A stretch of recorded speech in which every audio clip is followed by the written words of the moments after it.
आ जाओ अलजेब्रा। देखो अलजेब्रा के अंदर ना सबसे पहले कुछ बेसिक टर्मिनोलॉजी है, ठीक है, जो हमें ऑलरेडी पता होती है। सही है। ये हमारे पास जो है ना 2x² + 3y + 9 ये एक एक्सप्रेशन है। सही है। अगर मैं इसको किसी नंबर के इक्वल रख दूं, जैसे कि 0 1 2 किसी भी नंबर के, तो फिर वो एक इक्वेशन कहलाती है। सही, इक्वेट हो गई ना इक्वेशन। अभी ये सिर्फ एक एक्सप्रेशन है। सही है। इसके अंदर हमारे पास 3 टर्म्स हैं। पहली टर्म है 2x², दूसरी टर्म है 3y और तीसरी टर्म है 9। ये 3 टर्म्स हैं।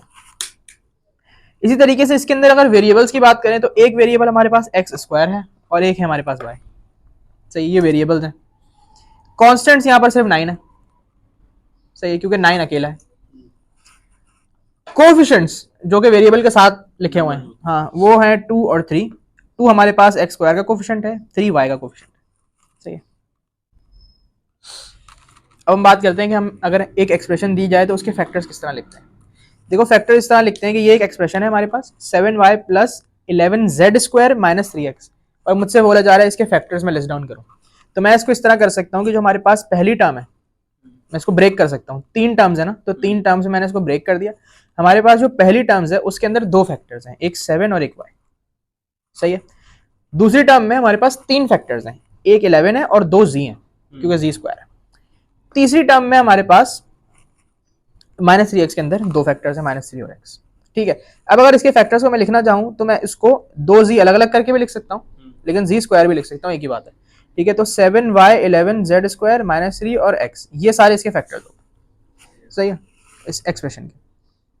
अच्छा, अब ये वही बात आ गई मैंने ऊपर बताई कि ये तो एक एक्सप्रेशन है। सही है। लेकिन अगर मैं इसको किसी नंबर k के इक्वल रख दूं तो एक इक्वेशन बन जाएगी। ठीक है। इसी तरीके से ये भी एक इक्वेशन है। और अगर इधर यहाँ पर greater than, less than, greater than equal to, less than equal to का साइन आ जाए तो फिर ये इनइक्वालिटी बन जाती है। ठीक है। अच्छा, अब हम देखेंगे equations, expression, conversion. Conversion basically एक मेथड है, ठीक है, जिसके अंदर हम किसी इक्वेशन को एक्सप्रेशन में या एक्सप्रेशन को इक्वेशन में कन्वर्ट कर रहे होते हैं। ठीक है। वो किस तरह कर रहे होते हैं अब वो देखना, मैं यही समझा देता हूँ।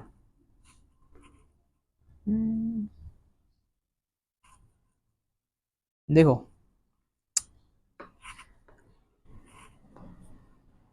उन्होंने क्या किया, एक तुम्हें इक्वेशन दी है और वो तुमसे कह रहे हैं find the value of this, ये दे दिया है और इसकी वैल्यू मांग रहे हैं। तो तुम्हें क्या करना पड़ेगा, तुम देखो तुम्हारे पास यहाँ पर x है, y है, x है, y है। ठीक है। तुम क्या करो, इस चीज को इसमें कन्वर्ट कर लो।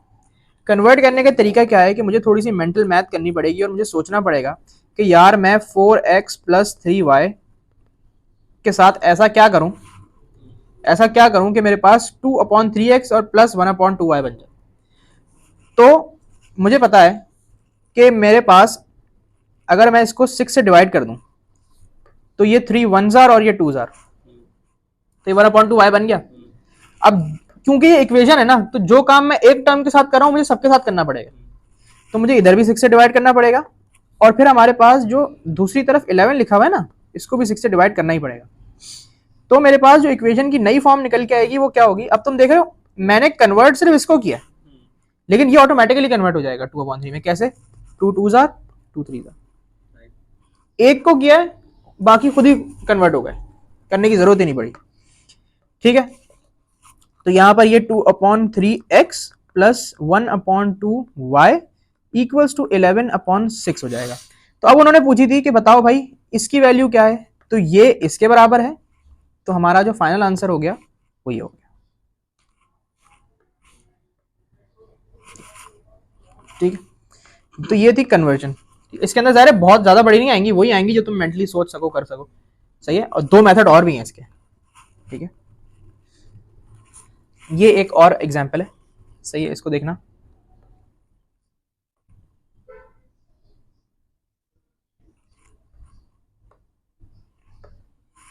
यहां पर तुम्हें एक और इक्वेशन दे दी है। ठीक है। -3x + 6y = -11। सही है। और वो कह रहे हैं फाइंड x - 2y। सही है। तो अब अगर मैं देखूं कि मेरे पास यहाँ पर x जो है वो अकेला है, तो इसके मुझे x वाली टर्म कन्वर्ट करना ज्यादा आसान होगा कि अगर मैं इसको -3 से डिवाइड करवा दूं तो ऊपर वाला -3 नीचे वाला -3 खत्म हो जाएगा और x बच जाएगा खाली। ठीक है, तो अब एक कन्वर्ट हो गया ना तो बाकी ऑटोमेटिकली हो जाएंगे। अब जब मैं इसकी नई फॉर्म लिखूंगा तो मेरे पास ये बनेगी x माइनस 2y, क्योंकि 1 जार 2 जार और ये नेगेटिव का साइन, प्लस माइनस माइनस होता है, सही है। Minus 2y equals to, minus minus ऊपर वाले और नीचे वाले दोनों कैंसिल हो जाएंगे, तो ये 11/3 बच जाएगा। ठीक है, तो मेरे पास x माइनस 2y की वैल्यू आ गई 11/3, ये तुम्हारा आंसर हो गया। अच्छा, अब ये एक और कन्वर्जन है, ये थोड़ी सी अजीब सी है। ठीक है, ये देख लो, एक सेकेंड, 1768 इसको रहने देते हैं। अच्छा, अब यहाँ पर क्या कह रहे हैं, यहाँ पर ये इक्वेशन दी हुई है तुम्हें और वो तुमसे कह रहे हैं भाई ये बनाना है। ठीक है, तो मैं क्या कर सकता हूँ, मैं यहाँ पे क्या कर सकता हूँ कि 7/3x को अगर मुझे 49x बनाना है तो मुझे पता है 7 7 49 होता है। तो मैं क्या करता हूँ, मैं क्या करता हूँ कि मैं यहाँ पे 7 से मल्टीप्लाई कराता हूँ, लेकिन मसला ये है कि नीचे एक 3 भी है। तो मैं क्या करूंगा कि 3 से भी मल्टीप्लाई कराऊंगा ताकि ऊपर वाला 3 और नीचे वाला 3 कैंसिल हो जाए और मेरे पास सिर्फ 7 7 49 बच जाए। ठीक है, अब क्योंकि मैंने इसको 7 और 3 से मल्टीप्लाई कराया है तो मुझे सबको कराना पड़ेगा। अब 7 3 21 होता है तो मैं 21 से ही करा देता हूँ, सही है। इसी तरीके से एंड में ये जो 84 है इसको भी मल्टीप्लाई बाय 21 कराना पड़ेगा। तो मेरे पास जो मेरी फाइनल फॉर्म आएगी इसके बाद, कन्वर्जन के बाद, तो वो बनेगी कुछ इस तरह, 49x plus 357y equals to 1768। तो 1768 जो है वो बेसिकली इसका आंसर हो जाएगा। ठीक है, फाइन। तो ये हमारे पास था कौन सा मेथड, कन्वर्जन। अब है सब्स्टिट्यूशन मेथड, ये सबसे आसान है, सही है। इसके अंदर क्या हो रहा है ये देखना, देखो, if x minus Y upon X plus Y is equals to 7/9 then find the value of x minus Y. ठीक है, और यहां पर आपको 4 ऑप्शन दे दिए। अब सब्स्टिट्यूशन में क्या होगा कि देखो ये एक इतनी अजीब सी वो है कि इसको मैं कन्वर्जन से कर ही नहीं सकता। ठीक है, तो देख के पता चल रहा है कि इसमें मैं क्या कन्वर्ट करूंगा, क्या करूंगा। तो बेहतर तरीका क्या है कि मैं इसमें सब्स्टिट्यूशन लगा लूं। ठीक है, उसके लिए मैं ये कर सकता हूं कि मैंने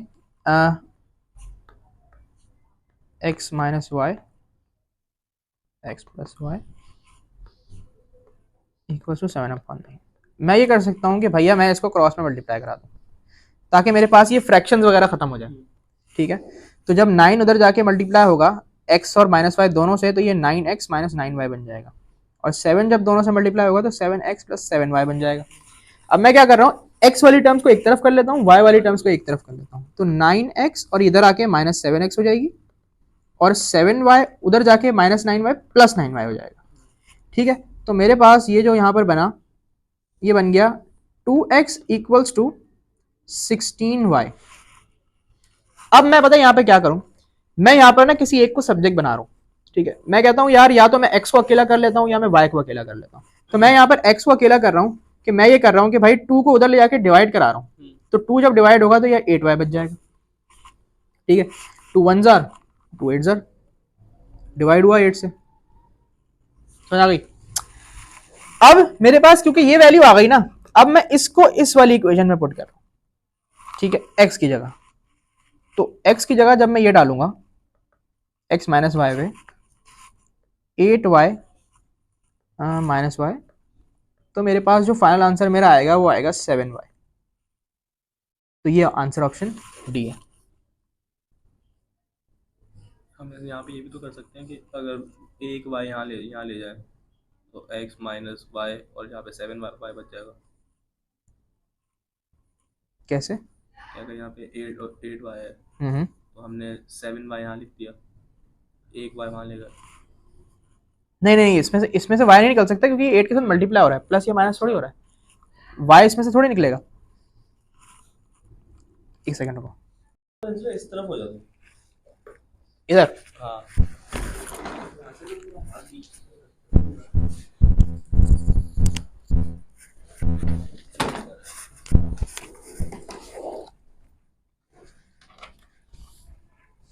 अच्छा अब हमने ये देख लिया था, आगे देखते हो, एक और एग्जांपल देखते हैं, सही है। इसी की वो कह रहे P अपॉन Q बराबर है 7 के, ठीक है, तो बताओ find p minus Q upon p plus Q. तो यहाँ पर मैं किसी एक को सब्जेक्ट बना लेता हूँ, ठीक है, तो बेहतर है कि p को बना लूँ, ज़्यादा आसान होगा कि q को उधर ले जाऊँ बस 7q। अब p क्योंकि 7q के बराबर है तो जहाँ जहाँ p आ रहा है वहाँ मैं 7q रख देता हूँ इस इक्वेशन में। तो मेरे पास ऊपर क्या हो जाएगा 7q माइनस q तो 6q हो जाएगा, और नीचे 7q प्लस q तो ये 8q हो जाएगा। ये हो गया। अब q से कैंसिल हो जाएगा, ठीक है, और 6 को अगर तुम सिंप्लीफाई कर लोगे तो 2 3 और 2 4 तो 3/4 तुम्हारा आंसर हो गया।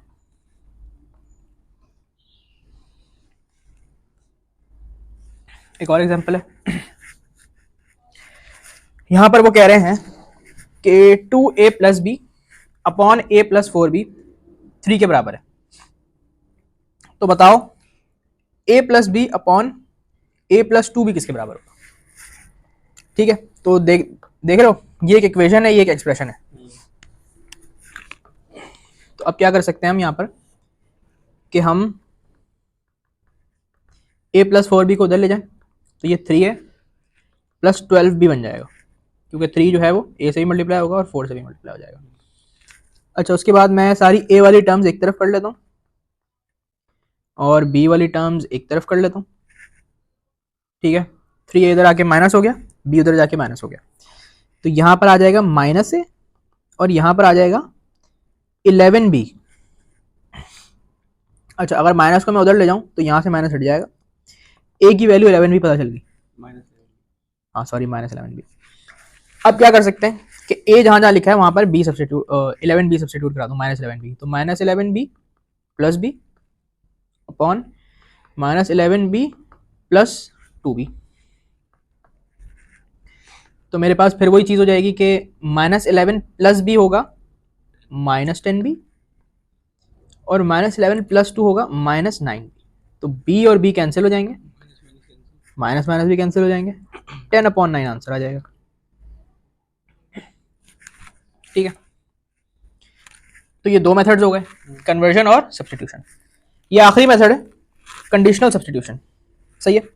ये थोड़ा सा ना देखना पड़ेगा, नया मेथड है। देखो हमारे पास एक ये इक्वेशन है x/8 plus y/5 equals to 31/40। ठीक है, इसके अंदर वो कह रहे हैं find x plus Y where x and y are positive integers. ठीक है, देखो इंटीजर्स पता है क्या होते हैं, इंटीजर्स होते हैं नॉन डेसिमल नंबर्स, यानी कि ना इसके अंदर फ्रैक्शंस, बेसिकली जब आप तुम सिंप्लीफाई करते हो डेसिमल ही बन जाते हैं। तो नॉन डेसिमल नंबर्स और इंटीजर्स होते हैं पॉजिटिव, नेगेटिव और न्यूट्रल, 3 टाइप के, यानी ठीक है। नॉन डेसिमल नंबर्स होते हैं और 3 टाइप के होते हैं, एक पॉजिटिव, एक नेगेटिव और एक न्यूट्रल। पॉजिटिव नंबर सारे वो होते हैं जो 1 और 1 से बड़े, नेगेटिव होते हैं -1 और उससे पीछे वाले सारे, और न्यूट्रल जो है ना वो उसमें सिर्फ एक ही नंबर आता है 0। तो ये सब इंटीजर्स कहलाते हैं।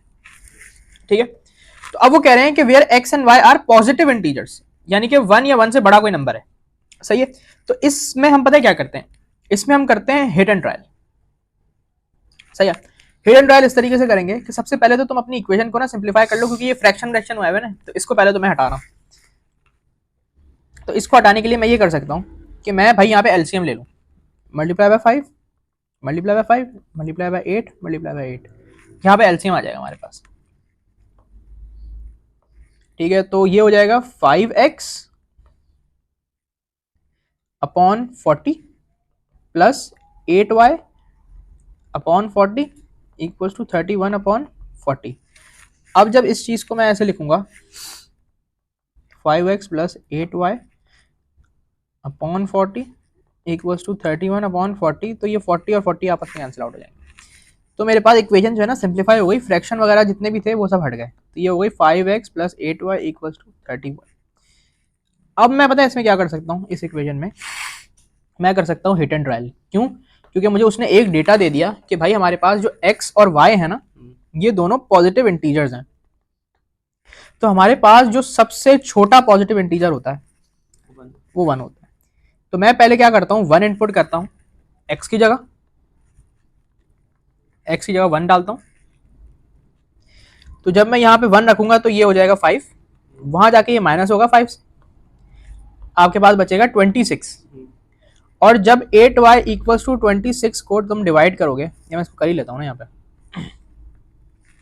कि 5 की जगह 1 रखा, 31, सही है। इसी तरीके से जब हम 5 को उधर ले आके माइनस कराएंगे तो 26 बचेगा। अब देखो एक बात मुझे पता है कि जब मैं 8 को 26 से डिवाइड कराऊंगा ना तो मेरे पास कोई डेसिमल नंबर आ जाएगा, ठीक है, और वो तो कह रहा है एक्स और वाई दोनों पॉजिटिव इंटीजर्स हैं, डेसिमल में तो हो ही नहीं सकता। तो इसका मतलब है कि ये वाली कंडीशन तो हो गई इनवैलिड। अब मैं कहता हूं यार x इक्वल टू 2 रख के देखते हैं, x इक्वल टू 2 रख के देखते हैं इसके अगले वाला नंबर 8y। अब तुम देखो यहां पर क्या होगा हमारे पास, 5 2 10 होता है, 10 उधर जाके माइनस होगा तो 21। अब ये भी एक डेसिमल आ जाएगा क्योंकि 21 भी 8 के टेबल में नहीं आता, तो ये वाली सिचुएशन भी नहीं हो सकती। अगला करके देखते हैं x इक्वल टू 3।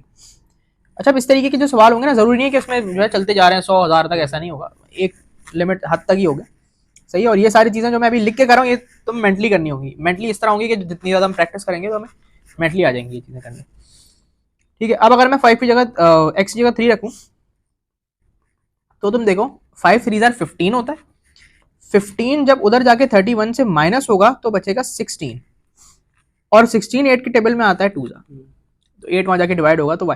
तो अब ये एक हमें परफेक्ट पेयर मिल गया 3 2 का, कि जिसके अंदर हमने x की वैल्यू 3 रखी तो y की 2 आ गई, तो ये दोनों पॉजिटिव इंटीजर्स आ गए, तो यही हमारा आंसर है, सही। इस तरह हिडन ट्रायल करेंगे तो देख रहे हो 3 पे आ गया बस। तो ऐसे हम ये भी कर सकते हैं कि जो हमें आंसर्स दिए हैं उसके अंदर से निकाल के कर लें, क्योंकि हमें 4 आंसर दिए हुए होंगे ना, वो ये भी कर आंसर सकते इनपुट कर ये भी कर, अच्छा नहीं एक सेकंड सॉरी, वो कह रहे हैं तुम्हारे पास x और y आ गया, लेकिन सवाल ये नहीं है, सवाल ये है कि बताओ x प्लस वाई क्या है। तो तुम्हें ना x प्लस वाई पता करना है, x हमने 2 रखा है, y 3 रखा है, तो आंसर है 5। तो तुम्हारे पास जो ऑप्शन होंगे ना उसके अंदर सम लिखे हुए होंगे, तो उसके अंदर तुम कैसे ब्रेक करोगे x और, ठीक है। तो ये उन्होंने होशियारी की है, सम दे दिया, x प्लस वाई पूछ लिया। अच्छा अब एक और देख लो, if m and n are negative integers, ये बड़ी इंपॉर्टेंट चीज है कि उसने बता दिया नेगेटिव इंटीजर्स है, 5m माइनस 4n बराबर है 20 के, सही है। Then which of the following can not be the value of m, यानी कि वो बताओ इनमें से कि जो m की वैल्यू हो ही नहीं सकती। तो यहां पर तुम वो कर सकते हो जो तुम कह रहे थे कि ऑप्शंस रख रख के देख लो। तो सबसे पहले मैं ऑप्शन नंबर ए को रख रहा हूं,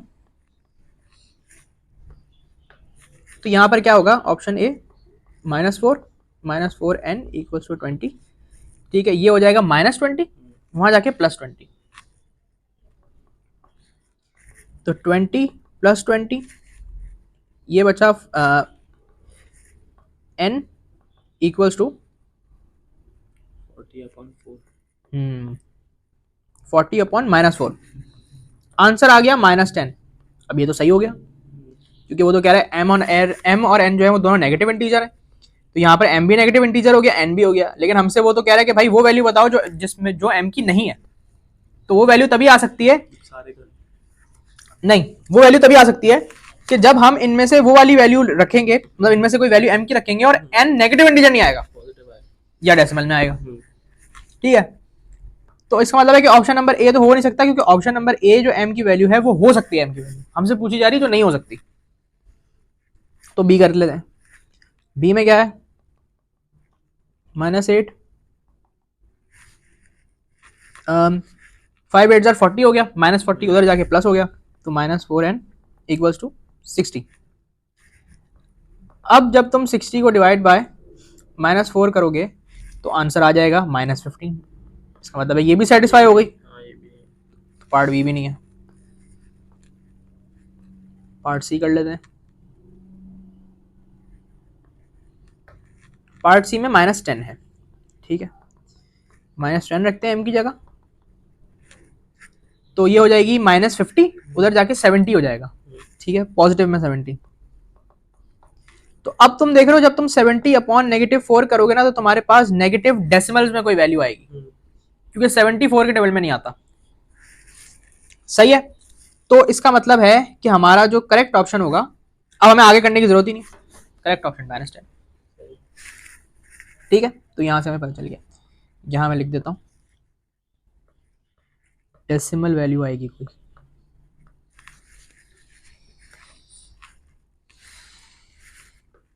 ये एक और तरीके का क्वेश्चन है, इसमें वो कह रहा है if 3x plus Y is equal to 14 x and y are positive integers. ये उसने एक इंपॉर्टेंट बात आपको बता दी कि भैया पॉजिटिव इंटीजर्स हैं, ठीक है। इसको हम कंडीशनल क्या ही इसलिए रहे हैं कि इसके अंदर कंडीशन दी हुई होती है एक कि पॉजिटिव इंटीजर है, नेगेटिव इंटीजर है या क्या है, ये पता होता है। अच्छा, अब वो कह रहे हैं which of the following can not be the value of x plus Y except, यानी कि x प्लस वाई की कौन सी वैल्यू नहीं हो सकती। Which of the following can not be the value of x plus Y except, ये उसने मतलब उसने पूछा है कि भाई x प्लस वाई की वैल्यू कौन सी से नहीं हो सकती। तो इसके अंदर भी हम यही कर सकते हैं कि जो हमने अभी ऊपर किया है कि हम इसमें हिट एंड ट्रायल कर लें। अब यहाँ पर मैं जल्दी कर लेता हूँ थोड़ा सा कि मैं अगर x की जगह 12 रखूं तो y की वैल्यू क्या आएगी, 3 12 36, ठीक है। और 36 जब वहां जाके माइनस होगा, ये जो दिया हुआ ये तो x प्लस वाई का है ना, हम्म ये जो हमें दिए हुए नंबर हम्म, ये x प्लस वाई के होंगे ना, हाँ हाँ, तो सिर्फ x के उसमें कैसे रख रहेंगे? भाई तुम y में रख लो, हमें बस ये पता करना है कि दोनों पॉजिटिव इंटीजर आ रहे हैं कि नहीं आ रहे। जब आ जाएंगे ना दोनों तो उनको सम कर देंगे। अभी नहीं आ रहे, देखो जब मैंने x की जगह 12 रखा है ना, तो पता है आंसर क्या आ रहा है, देखो ये आ रहा है -22। तो इसका मतलब है कि ये तो हो ही नहीं सकता क्योंकि दोनों पॉजिटिव इंटीजर है, यहाँ पर हो गया। अब अगर तुम देखो यहाँ पर y की जगह भी 12 रख लेते हो ना, तो पता क्या होगा, देखो 3x plus 12 equals to 14, 3x equals to 14 minus 12, 2 और 2/3 x की वैल्यू आएगी, ये डेसिमल में आ गई, ठीक है। तो तुम्हें पता चल ही जाएगा इवेंचुअली। तो अब हम रखते हैं पार्ट बी को, रख लेते हैं। पार्ट बी के अंदर हमारे पास आ रहा है 10। अच्छा देखो, एक काम करते हैं, मैं पार्ट बी को ही रख लेते हैं यार, चलो एक एक करके करते हैं। 14 3 10 30 हो गया। अब 30 उधर जाके क्या होगा, माइनस होगा, तो 14 माइनस 30 क्या हो जाएगा, फिर एक नेगेटिव नंबर आ जाएगा, तो ये भी नहीं हो सकता, ठीक है। पार्ट सी देख लेते हैं। पार्ट सी के अंदर देखो 3 8 24। अब इसी तरीके से 3 8 24 होता है, 24 जब उधर जाके माइनस होगा तो -10 आ जाएगा, तो इसका मतलब है ये भी फेल हो गई कंडीशन। ये थोड़ी छोटी लाइन बन गई। पार्ट डी रख के देखते हैं। पार्ट डी में क्या है, 6 है, 3। अब यहां पर भी तुम देखो 3 6 18 होता है, 18 उधर जाके माइनस होगा तो -4 आ जाएगा फिर से, तो ये भी नहीं हो सकता। तो भैया अब बचा एक ही ऑप्शन, चाहो तो चेक कर लो वरना बचा वही है, ठीक है। अगर चेक कर भी लो तो क्या होगा, 3 4 प्लस 5। हाँ, अब यहां पर क्या होगा कि 3 4 12 होता है, और जब 12 उधर जाके माइनस होगा 14 से तो तुम्हारे पास आंसर आएगा 2। तो ये आ गया भैया पॉजिटिव इंटीजर, ठीक है। हमने क्या किया है कि x को रखा है 4, तो y की जो वैल्यू हमारे पास निकल के आ गई है वो एक पॉजिटिव इंटीजर आ गया, ठीक है। तो इसका मतलब है कि ये वो वैल्यू है जो x प्लस वाई की नहीं हो सकती, ये सब हो सकती है, ठीक है, ये सब हो सकती है। ये हो गया। अब क्या बचा, तो तीनों हमारे जो तरीके थे ना उसके एक्सप्रेशन वर्सेस इक्वेशन के, वो खत्म हो गए। अब है सब्जेक्ट ऑफ द फॉर्मूला। इसमें बड़ा आसान सा काम करना होता है कि वो आपको एक अजीब सी इक्वेशन देते हैं, ठीक है, कोई फॉर्मूला दे देते हैं और आपसे कहते हैं भाई इसके अंदर से ना ये वाला वेरिएबल अलग कर दो, ठीक है। जैसे कि यहाँ पर ये एक इक्वेशन है t equals to 3c plus 5/1 minus c, और इसमें कह रहे हैं मेक सी द सब्जेक्ट, यानी कि c को अकेला कर दो। जैसे अभी अभी t सब्जेक्ट बना हुआ है, वो कह रहे हैं इस तरह ना c को करना है अकेला। तो मैं क्या कर सकता हूं कि मैंने 1 माइनस सी को ना उधर ले जाके मल्टीप्लाई करा दिया, क्योंकि यहां पर वो डिवाइड हो रहा था। t को मैंने दोनों से मल्टीप्लाई कराया, तो ये t 1 से मल्टीप्लाई होकर t हो जाएगा और c से माइनस टी सी। इसी तरीके से 3c प्लस 5। अब मैं क्या करता हूं कि मैंने c वाली टर्म्स को एक तरफ कर लेता हूं, तो ये हो जाएगा 5 को मैं इधर ले आया और c वाली टर्म्स उधर ले आके प्लस करा दिया। अब यहां से ना मैं c को कॉमन ले लेता हूं, तो 3 प्लस टी, समझे। तो मेरे पास ये जो 3+t है ये इधर मल्टीप्लाई हो रहा है c के साथ, ये उधर जाके क्या हो जाएगा, डिवाइड हो जाएगा। तो ये हो जाएगा 3+t। तो ये हमारे पास इसका आंसर हो गया। सही है। अब कभी कभार पता है क्या होता है कि आपको ऑप्शंस के अंदर ना वो इस फॉर्म में सवाल हो सकता है ना दे, वो ना इसके साथ कुछ कर दे। जैसे कि क्या करे कि उसने ऊपर और नीचे माइनस से मल्टीप्लाई करा दिया और उसने ये लिख के दे दिया, ऑप्शन में ये मौजूद है, ऑप्शन में ये मौजूद है, आपका आंसर आ रहा है ये, तो आप कंफ्यूज हो गए यार अब क्या करूं। हो सकता है उसने नन ऑफ दीज भी दे दिया हो, ठीक है। तो ये देखना पड़ेगा हमें कि हो सकता है कि हमारा आंसर और ऑप्शंस में से कोई ऐसा आंसर हो जो दोनों बराबर हो। तो ये हमें देखना पड़ेगा एक एक ऑप्शंस के लिए। हाँ अगर एज इट इज आ गया तो फिर मसला ही कोई नहीं। लेकिन अगर ऐसा है कि मतलब ऑप्शंस में जो आंसर है वो हमारे आंसर से मैच नहीं हो रहा, तो फिर हम इस तरह देखेंगे। अब यहां पर वो कह रहा है मेक ए द सब्जेक्ट। अब ए का सब्जेक्ट बनाने के लिए भी मैं दोबारा वही काम करूंगा कि a-1 को मैं इधर लाके मल्टीप्लाई करा देता हूँ और इधर मैं ब्रैकेट ओपन कर देता हूँ, 2 को a से भी मल्टीप्लाई करा देता हूँ और 2 को -3b से भी मल्टीप्लाई करा देता हूँ, तो ये 6b हो जाएगा। यहाँ पे भी ब्रैकेट ओपन कर देता हूँ, ठीक है। a वाली टर्म्स को एक तरफ ले जाता हूँ, ya -2a, और बाकी जो बचा है उसको एक तरफ लेके जा रहा हूँ, ये ठीक है। y यहाँ माइनस हो रहा था, यहाँ के प्लस हो गया, ए कॉमन लेंगे यहाँ से। अब a कॉमन ले लो, y -2 वहाँ जाके डिवाइड हो जाएगा बस। तो ये a बन गया हमारा सब्जेक्ट। ये देख लो एक और एग्जांपल। अब यहां पर ना रूट आ गया और वो कह रहा है, मतलब ये मैंने शॉर्ट फॉर्म में लिख दिया, x को सब्जेक्ट बनाना है, ठीक है। मैं क्या कर सकता हूं, रूट को हटाने के लिए मैं ये कर सकता हूं कि मैं पहले तो 5 को उधर ले जाके डिवाइड करा दूं, 5 को उधर ले जाके डिवाइड करा दूं क्योंकि यहाँ पे मल्टीप्लाई हो रहा है। अब मैं दोनों तरफ स्क्वायर ले लूं ताकि रूट हट जाए, तो ये हो जाएगा y² upon 25 equals to 3 - 2x²। सही है। अब क्या किया जा सकता है कि अब मैं करता हूं कि भाई 2x² को ना एक तरफ कर लेता हूं, यहां लाके मैंने पॉजिटिव कर दिया, और ये वाली जो पूरी टर्म थी ना y² अपॉन 25 वाली, उसको उधर ले जाके मैं माइनस करा रहा हूं क्योंकि यहाँ पे वो पॉजिटिव में है। ये हो गया। अब मैं क्या करता हूं, अब मैं कहता हूं कि यार 2 को मैं डिवाइड करा रहा हूं इस पूरी चीज से। तो डिवाइड बाय 2 बेसिकली पता है क्या होता है, नहीं वो होता है मल्टीप्लाई बाय 1/2, एक ही बात है। अब ये कर सकते हैं कि भैया आप ले लें दोनों तरफ रूट, तो ये रूट और स्क्वायर कैंसिल हो जाएंगे, तो हमारे पास जो x की वैल्यू निकल के आएगी वो बन जाएगी 1/2, ओह 3 का लिख दिया, 3 - y² अपॉन 25 और इस पूरे के ऊपर रूट, ये x सब्जेक्ट बन गया, ये x सब्जेक्ट बन गया। तो इस तरीके से हम रूट वाली प्रॉब्लम उसको देख सकते हैं। अच्छा अब ये है एक और प्रॉब्लम, यहाँ पर भी हमें x को सब्जेक्ट बनाना है, तभी ये x ब्रैकेट में करके इस तरह लिखा हुआ है मैंने।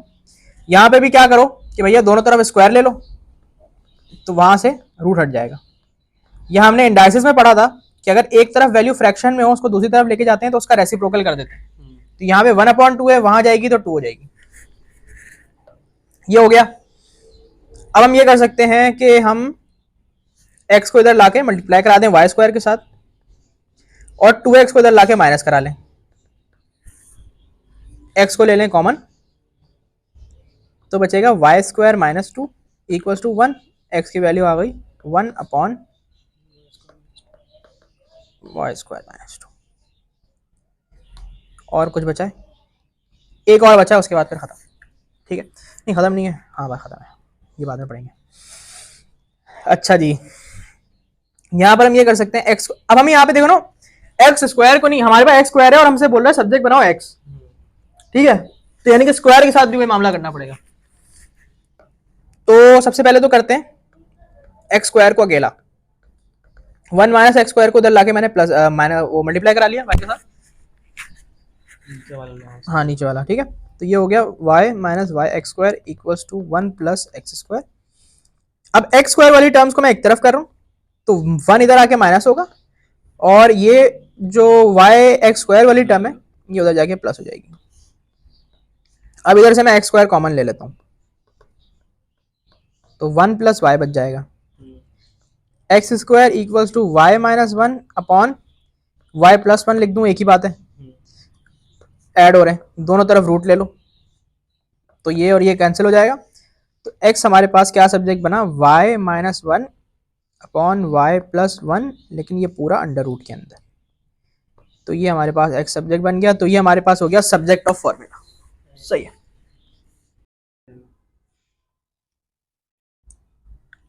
चलो भाई साइमल्टेनियस इक्वेशंस शुरू करते हैं। देखो यहाँ पर हमारे पास ना साइमल्टेनियस इक्वेशंस के 3 मेथड है। एक हमारे पास सब्स्टिट्यूशन है, एक एलिमिनेशन है, और एक मेथड जो है, ये 2 प्रॉपर मेथड्स हैं, और एक ज़रा 2 नंबर मेथड है, ठीक है, वो शॉर्टकट है, सही, हाँ वो जुगाड़ है, ठीक है। तो सबसे पहले शॉर्टकट वाला समझा रहा हूँ, ठीक है, फिर हम सब्स्टिट्यूशन और एलिमिनेशन देखेंगे, सही। देखो यहाँ पर हमारे पास ना 2 इक्वेशंस हैं, ठीक है, एक है 5x plus 4y equal to 10, और एक है 15x plus 5y equal to 30, सही है। अब हमें जो है ना यहाँ पर हमारे पास 2 इक्वेशंस हैं और 2 ही अननोन्स हैं, इनको हम साइमल्टेनियसली सॉल्व करेंगे, सही है, शॉर्टकट मेथड से, ठीक है। अब हमें यहाँ पे क्या करना है, यहाँ पर हमें x की और y की वैल्यू निकालनी है, सही है। तो मैंने पता क्या किया, सबसे पहले तो ऐसे इसको क्रॉस में मल्टीप्लाई किया, सही है, 4 को और 30 को, आंसर आता है 120, ठीक है, ये 120 इधर लिख दिया। उसके बाद इसमें से मैंने माइनस किया इसको और इसको मल्टीप्लाई करके, ठीक है, यानी कि क्रॉस में मल्टीप्लाई करके दोनों को माइनस कर दिया, ठीक है, एक क्रॉस ये आ गया। इसके बाद अपॉन में इस वाले क्रॉस को मल्टीप्लाई करना है, यानी कि 15 को मल्टीप्लाई किया 4 से, और 5 को मल्टीप्लाई किया 5 से, और ये माइनस कर दिया, ठीक है। जब मैंने ये किया तो 120 माइनस 50 70 होता है, और 60 माइनस 25 35 होता है, ठीक है, और 70 अपॉन 35 2 होता है, सही है, क्योंकि 35 1 जार 35 2 जार, या 5 से करके देख लो किसी छोटे नंबर से, तो एंड में तुम्हारे पास 2 बचेगा। तो x की वैल्यू मेरे पास 2 आ गई इस तरह, ठीक है, ये तरीका था ये क्रॉस वाला x निकालने के लिए। अब जब x आ गया ना, तो y के लिए मैं ये करूंगा कि मैं दोनों में से कोई एक इक्वेशन लूंगा, जैसे कि मैंने ऊपर वाली ले ली, और इसके अंदर x की जगह मैंने 2 पुट कर दिया, उसके बाद इसको अलजेब्रिकली सॉल्व कर लिया कि 5 2 10 हुआ, यहाँ पर 10 प्लस हो रहा था, वहां जाके माइनस हो गया, तो 10 माइनस 10 जीरो हो गया। अब 4 जब 0 से डिवाइड होगा तो वो 0 ही आएगा, तो y की वैल्यू इस तरह 0 आ गई। ये निकाला x और y। अब ये मैं इसको प्रॉपरली एक एग्जांपल से करके दिखा रहा हूँ। देखो ये दूसरी एग्जांपल है, यहाँ पर 2 इक्वेशन है, ठीक है। सबसे पहले निकालना है x, ठीक है। x के लिए क्या करेंगे कि एक ऐसे क्रॉस में मल्टीप्लाई किया, 2 7 क्या होता है 40, फिर ऐसे मल्टीप्लाई किया। अब देखो यहाँ पर हमारे पास ये दोनों पॉजिटिव में थे, ठीक है, लेकिन यहाँ पर ना हमें देख पॉजिटिव नेगेटिव का ख्याल रखना है। ये नेगेटिव 4 मल्टीप्लाई बाय 2 हो रहा है, ओ सॉरी 2 नहीं है 24, नेगेटिव 4 मल्टीप्लाई बाय 24 हो रहा है। तो अब एक माइनस तो फॉर्मूले वाला होगा, और दूसरा माइनस इसका अपना आएगा, क्योंकि जब आप -4 को मल्टीप्लाई बाय 24 करोगे तो क्या बनता है, ये मैं एक काम करता हूँ, इसको ऐसे लिख देता हूँ। सबसे पहले किया 2 7 -4 मल्टीप्लाई बाय 24, एक क्रॉस ये आ गया। दूसरा क्रॉस आएगा ऐसे, ये कोई ऑर्डर है कि मतलब पहले कौन सा लिखना है बाद में कौन सा लिखना है, कोई भी नहीं ऑर्डर नहीं है, बस ये करना कि जो ऑर्डर तुमने इधर फॉलो किया है ना वो इधर फॉलो करना। यानी अगर तुमने पहले ऐसे मल्टीप्लाई किया है तो फिर यहाँ भी ऐसे करना, और अगर पहले ऐसे मल्टीप्लाई किया तो यहाँ भी ऐसे ही करना, ठीक है। अभी मैंने क्योंकि पहले ऐसे किया था तो मैं इधर भी ऐसे ही करूंगा, सही है। ये ऑर्डर का ख्याल रखना। 4 मल्टीप्लाई बाय -4 माइनस, मैं क्रॉस तो बनाया नहीं, 4 मल्टीप्लाई बाय -4 और -3 मल्टीप्लाई बाय 2। अब इसको देख लेते हैं। 2 7 14 होता है, 4 24 क्या होता है 96, ठीक है। प्लस क्यों लगाया, क्योंकि माइनस माइनस प्लस हो जाएगा, ठीक है। इसका आंसर जो आएगा ना इसका, वो आएगा -96। अब जब ये माइनस और ये माइनस होगा तो ये प्लस हो जाएगा। 4 4 16, लेकिन -16 होगा, ठीक है। फिर -3 2 6, अब जब तुम करोगे तो तुम्हारे पास क्या आंसर आएगा, 110 और नीचे आया -22। ठीक है, अब 22 5,110 होता है, सही है, 22 5,110 होता है। अगर तुम चाहो तो तुम किसी छोटे टेबल से भी करके देख सकते हो, जैसे कि पहले हम 2 से करें तो 2 11,000 और फिर 55,000। ठीक है, फिर 11 का टेबल ही पढ़ सकते हैं, 11 1,000 11 5,000, तो ये भी 5 ही आ गया आपके पास, लेकिन नेगेटिव का। सही है, तो ये आ गई आपके पास x की वैल्यू। अब y निकालने के लिए मैं क्या करता हूँ कि मैं दोनों में से कोई एक इक्वेशन उठाता हूँ और उसमें डाल देता हूँ। ठीक है, पहली वाली उठा लेते हैं कि 4x की जगह -5 + 2y = 24, ये हो जाएगा -20 और वहाँ जाके -20 + 20 बन जाएगा, तो 24 + 20, तो फिर 2y, अच्छा अब 2 उधर जाके डिवाइड होगा क्योंकि यहाँ पे मल्टीप्लाई हो रहा है, तो 44 / 2, आंसर आ गया 22। तो तुम्हारा x भी आ गया और y भी आ गया, ये शॉर्टकट मेथड। अब हम ये किसी भी सिचुएशन में अप्लाई हो सकता है, हाँ जहाँ दो साइमल्टेनियसली हाँ हाँ हाँ, वो तुम वो तुम्हारी मर्जी है, तुम तीनों में से कोई भी मेथड अप्लाई कर सकते हो। वो अगर बोलेंगे जो ना साइमल्टेनियस से करो, जो भी आप इसी से कर दो, अगर ये असल में साइमल्टेनियस इक्वेशन का ना अलग से सवाल आता नहीं है, अच्छा वो सवाल इस तरीके से ही आएंगे कि तुम्हारे पास दूसरे चैप्टर्स के सवालों में ना साइमल्टेनियस बन रही होंगी इवेंचुअली आके, सही सही तो फिर तुम्हारी मर्जी होगी कि तुम कोई भी मेथड अप्लाई कर सकते हो। सही है, अब मैं ज्यादातर सब्स्टिट्यूशन ही तुमने देखा होगा कि अप्लाई करता हूँ, प्रेफर करता हूँ, लेकिन ये तीनों सिखा रहा हूँ, जो बेहतर लगे अप्लाई कर लो। सब्स्टिट्यूशन मेथड, अब एक काम करते हैं कि अपनी यही वाली इक्वेशन उठाते हैं और इसी को सब्स्टिट्यूशन से करते हैं और देखते हैं हमारा आंसर मैच कर रहा है या नहीं कर रहा। सही है, तो हमारे पास इक्वेशन है 5x + 4y = 10 और 15x + 5y = 30, यही है।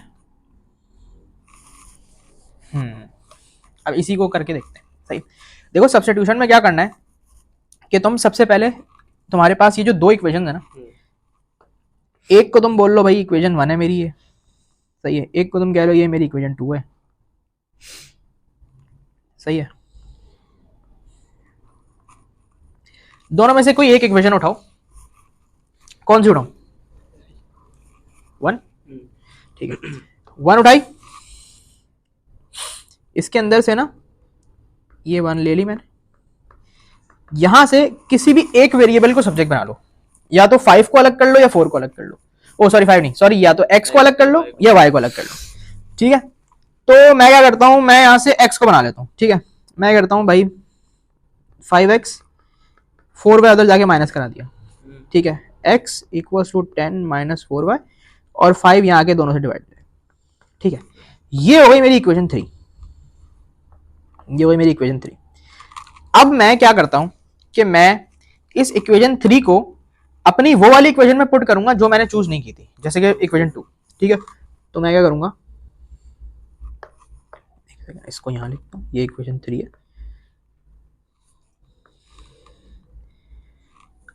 यहां पर हम कर लेते हैं पुट 3 × 2,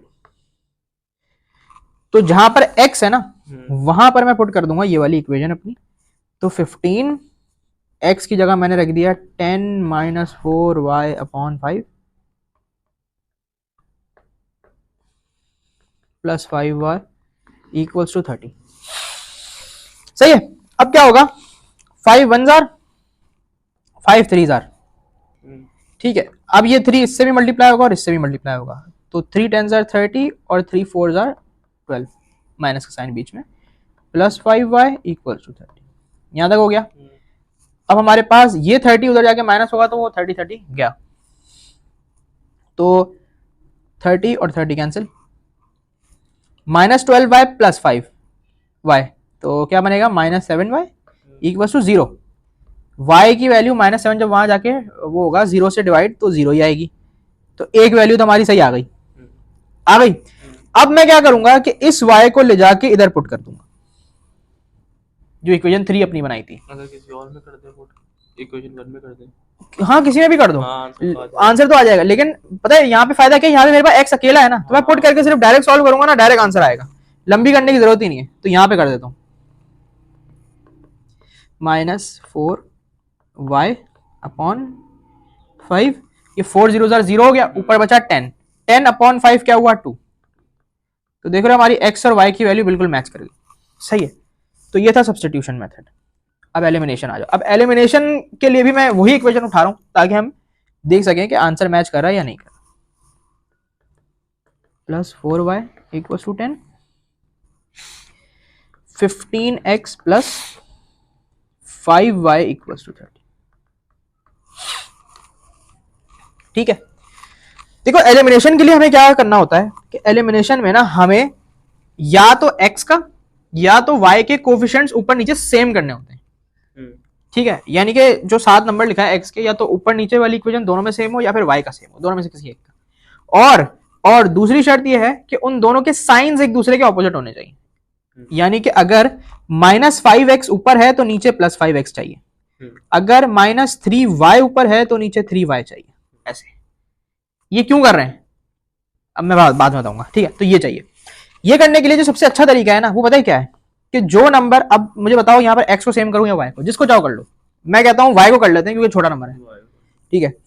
तो तुम पता है क्या करो, सबसे आसान तरीका कि ये वाला नंबर जो है ना, ये उठाओ और पूरी इक्वेशन को इससे मल्टीप्लाई करा दो, और ये वाला नंबर उठाओ और नीचे इससे मल्टीप्लाई करा दो, ठीक है।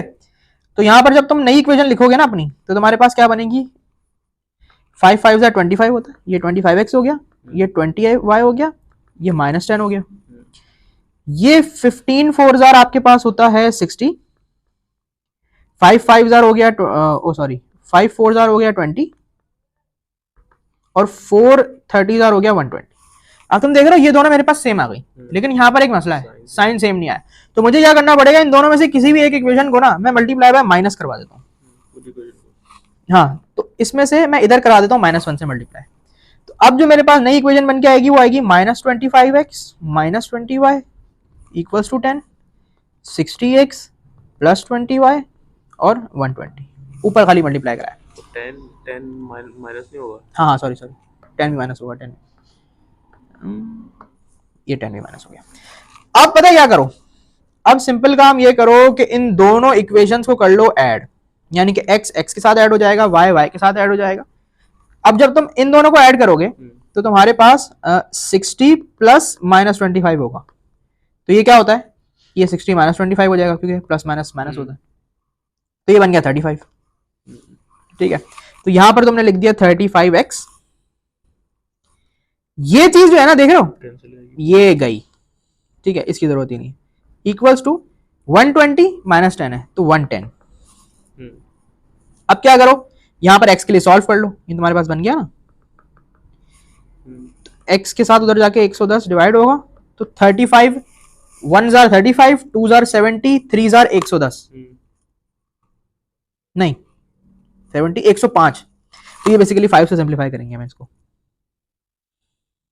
हमने कोई मिस्टेक की है क्या, क्योंकि x की वैल्यू 2 आनी चाहिए, है ना, कुछ गलत किया है। माइनस से अरे यार गलती ये की है कि हमने इसको 5 से मल्टीप्लाई ही नहीं किया।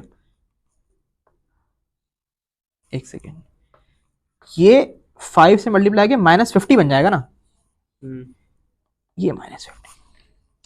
अब -50 और 120, यानी कि 120 प्लस -50 जब हम करेंगे तो आंसर आएगा 70, क्योंकि 120 -50 हो जाएगा 70 70।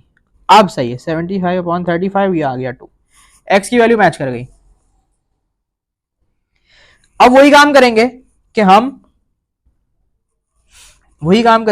हम क्या करें कि भैया कोई एक इक्वेशन लें और उसके अंदर हम x की वैल्यू पुट कर दें। जैसे कि यहाँ पर 5x वाली लेके वैल्यू पुट कर रहा हूं, तो वही तुम्हारे पास वैल्यू यहाँ पे क्या आ जाएगी 0, तो ये मैच कर गया आंसर, ठीक है। तो ये हो गया एलिमिनेशन मेथड। तो साइमल्टेनियस यहाँ पे खत्म हो गई।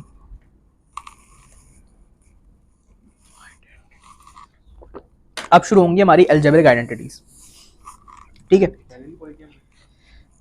यार हमने पहले पढ़ी थी लेकिन इसमें कुछ चीज़ें रह गई थी। ठीक है, देखो मैंने यहाँ पर एक आइडेंटिटी लिखी हुई है, ठीक है, a plus B whole square equals to a square plus 2ab plus B square. ठीक है, अब ये जो हमारे पास फॉर्म है ना, ये फैक्टराइज फॉर्म है और ये फॉर्म है एक्सपेंडेड। ठीक है, ये फैक्टर हुई हुई है, ये एक्सपैंड हुई हुई है, ये चीज इसके बराबर है। अगर मेरे पास कोई नंबर इस तरह लिखे हो तो मैं उसको इस तरह लिख सकता हूं, और अगर कोई नंबर इस तरह लिखे हो तो मैं उसको इस तरह फैक्टराइज कर सकता हूं। ठीक है, तो ये हो सकता है कि वो आपको इस फॉर्म में एक इक्वेशन दे, बोले भाई फैक्टराइज करो, तो क्या करोगे, इस फॉर्म में ले आओगे।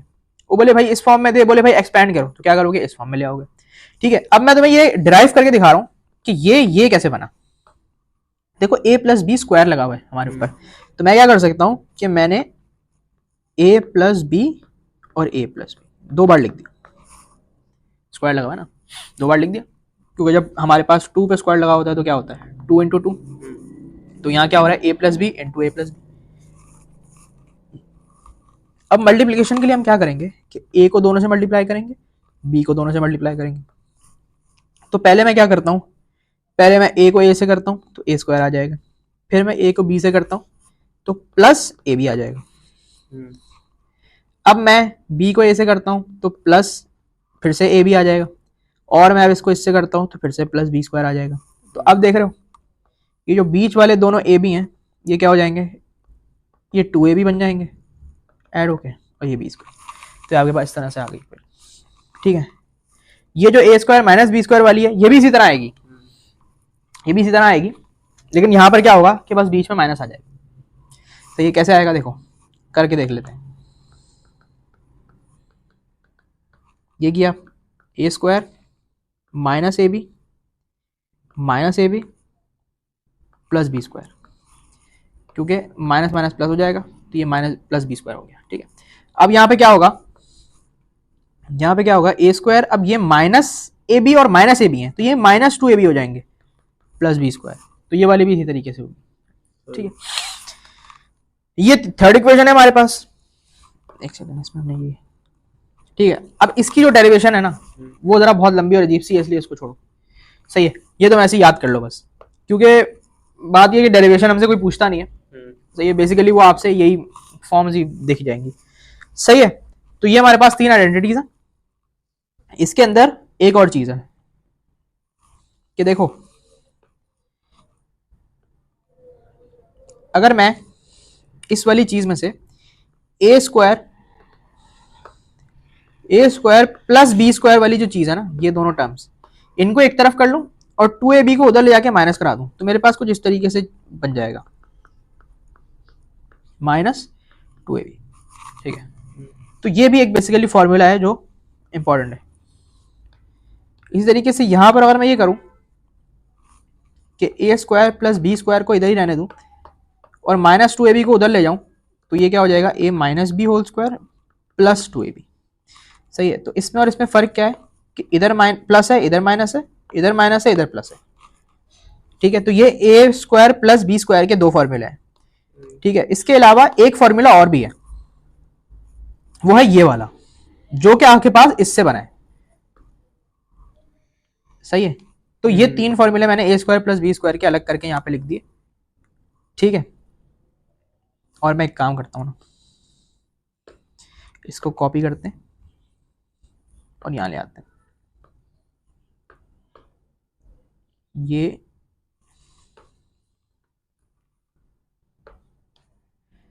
और ये वाले पेज को हटा देते हैं, फायदा ही नहीं।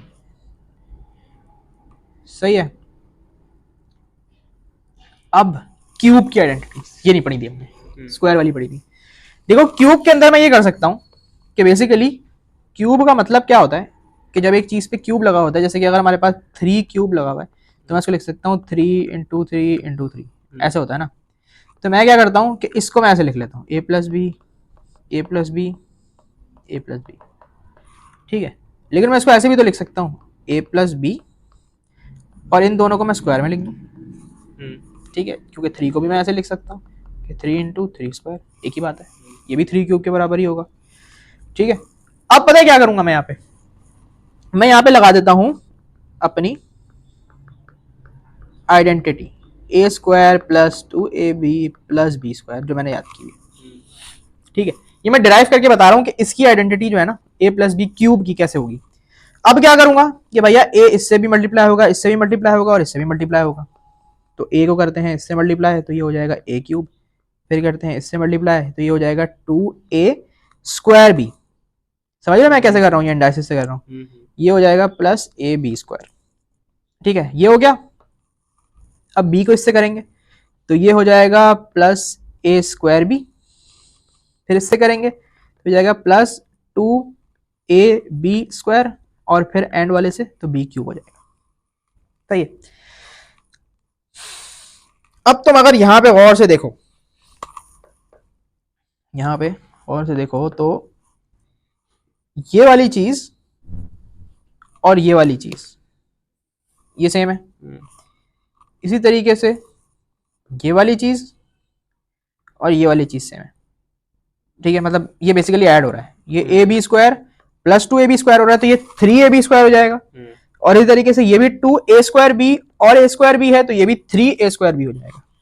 तो आपके पास जो फाइनल फॉर्म बन जाएगी वो बन जाएगी a cube plus 3a square B plus 3ab square plus b cube.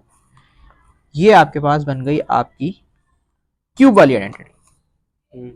ठीक है, अब अगर नेगेटिव में आ जाए तो फिर मैंने वही काम किया और यहां पर भी मैं दोबारा से डिराइव कर रहा हूं इसको। अब थोड़ा जल्दी करते हैं।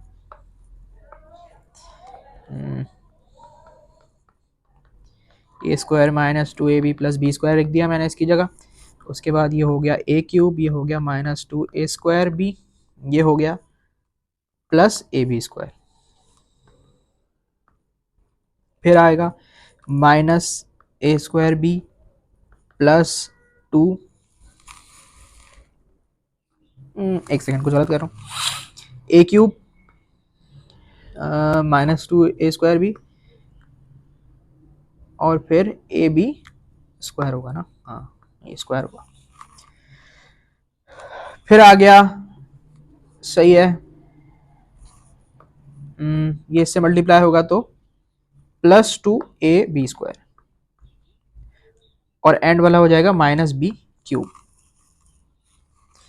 अब यहां पर अगर हम गौर करें तो जो हमारे पास चीजें सेम है वो क्या है, एक तो ये वाली टर्म इसके बराबर है और एक ये वाली टर्म है इसके बराबर। अब तुम देखो ये माइनस 2a स्क्वायर भी है और ये माइनस a स्क्वायर भी है तो ये माइनस 3a स्क्वायर भी हो जाएगा। तो हमारे पास क्या हो जाएगा a cube minus 3a square भी। इसी तरीके से तुम देखो ये ए बी स्क्वायर है और ये प्लस 2ab स्क्वायर है तो ये क्या हो जाएगा 3ab स्क्वायर और एंड में नेगेटिव बी क्यूब। सही है, तो ये हमारे पास एक दूसरी आइडेंटिटी बन गई। एक आइडेंटिटी ये हो गई क्यूब वाली, एक ये हो गई, और ये आपके पास मैंने लिखा है आपका वो फॉर्मूलाज कि अगर हम किसी इक्वेशन में से ए क्यूब प्लस बी क्यूब को अलग कर लें, यानी कि ए क्यूब और बी क्यूब को अलग कर लें तो हमारे पास क्या बचेगा।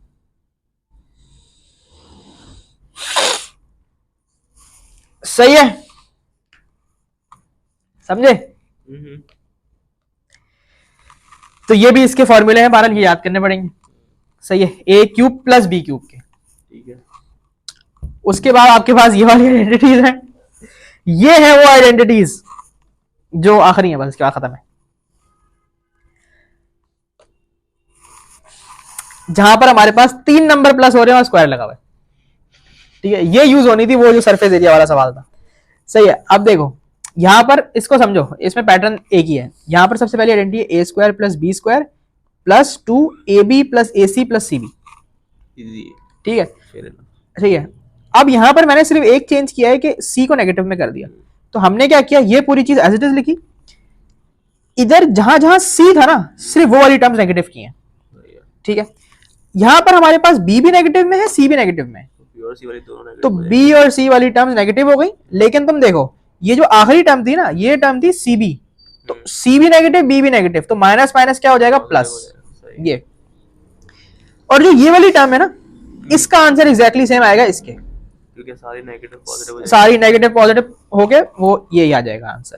ठीक है, तो ये आपने सारी याद करनी है आइडेंटिटीज। अब बस सही है बस ठीक है, अब आ जाओ।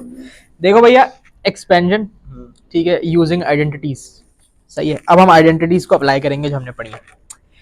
तो सबसे पहले तो आपके पास उसने ये इक्वेशन आपको दे दी है, सही है, एक एक्सप्रेशन है, वो आपसे कह रहा है भाई इसको एक्सपेंड कर दो, ठीक है। तो सबसे पहला काम हमें ये करना है कि हमें आइडेंटिफाई करना है कि ये कौन सी आइडेंटिटीज पे लगानी है हमें। तो अगर तुम गौर से देखो तो ये हमारे पास बन रही है a minus B whole square, सही है। अब इसके लिए हमारे पास जो वो था फॉर्मूला, वो था a square minus 2ab plus B square, ठीक है। अब यहाँ पर तुम अगर गौर से देखो तो हमारे पास a जो है वो ये है और b जो है वो ये है, ठीक है।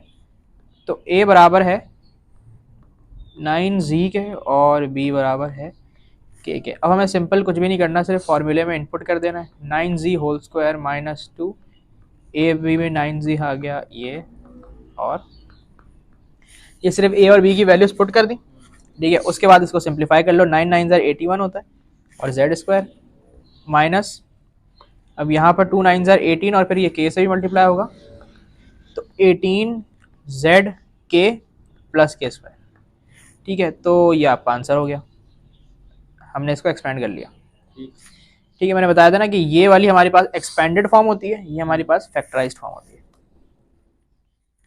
अब एक और देख लो, यहाँ पर भी हमें सबसे पहले फॉर्म आइडेंटिफाई करनी होगी। अब ये हमारे पास a plus B whole square वाली फॉर्म है, ठीक है। इसके लिए हमारे पास क्या फॉर्मूला था, a स्क्वायर, हाँ ये था। अब अगर हम आइडेंटिफाई करें तो हमारे पास जो a है वो हमारा 4y है और जो हमारा b है वो है 2/3xz। अब इसको हम फॉर्मूले में पुट कर लेते हैं,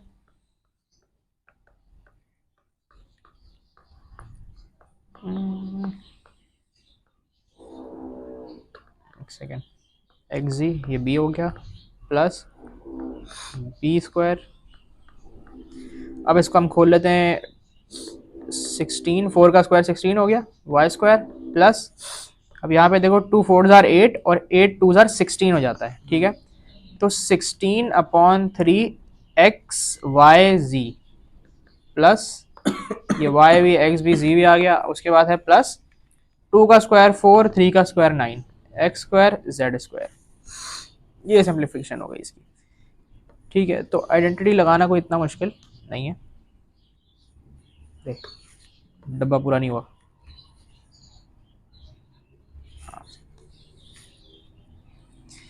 अच्छा। अब यहाँ पर देखो सबसे पहले तो फॉर्म हमें आइडेंटिफाई करनी होगी। अब ये हमारे पास जो फॉर्म है ना वो है a plus B A minus B वाली फॉर्म, ठीक है। तो इसके इक्विवेलेंट जो चीज़ हमारे पास थी वो थी a square minus B square, ठीक है। तो इसको हम लिख सकते हैं ऐसे कि हम लिख दें, हमारा जो a है वो 2s है तो 2s होल स्क्वायर, और हमारा जो b है वो 5 है तो 5 स्क्वायर, ठीक है। तो ये हो जाएगा 4s स्क्वायर माइनस 25, ये आ गई आपकी वैल्यू, ठीक है। पार्ट 4, अब यहां पर जो हमारे पास फॉर्म है ये भी कौन सी फॉर्म है देखो, अब जरा ये भी वही वाली फॉर्म है ऊपर वाली, a प्लस बी और a माइनस बी, देख रहे हो कि ये और ये भी सेम है, ये और ये भी सेम है, सिर्फ प्लस माइनस डिफरेंट है।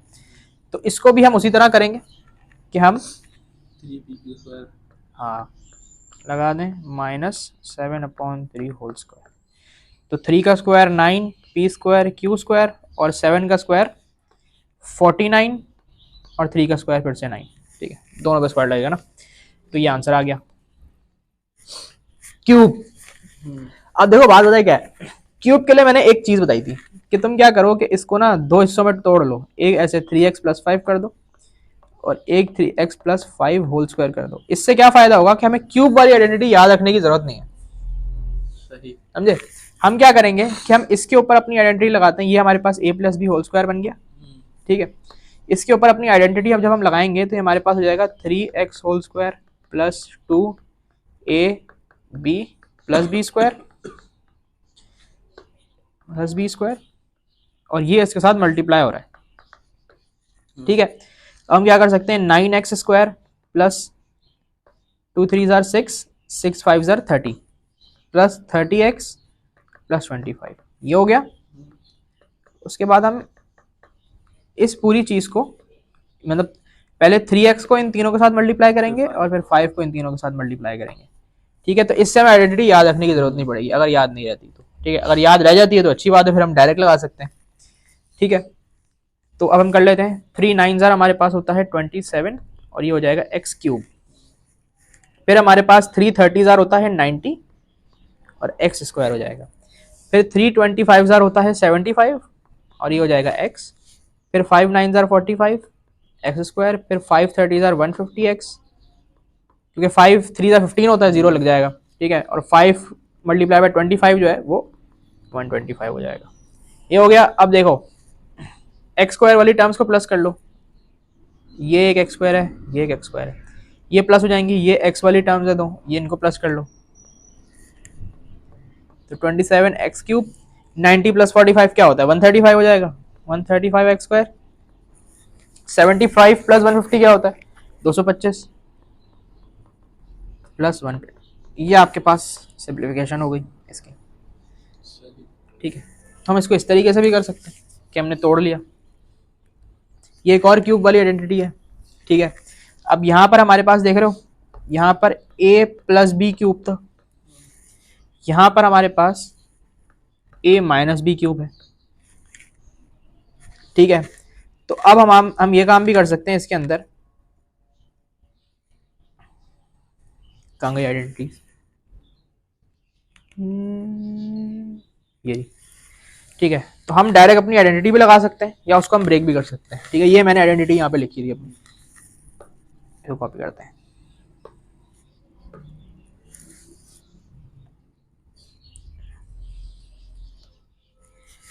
ये आ गए हम यहाँ पे, ये आइडेंटिटी थी, सही है।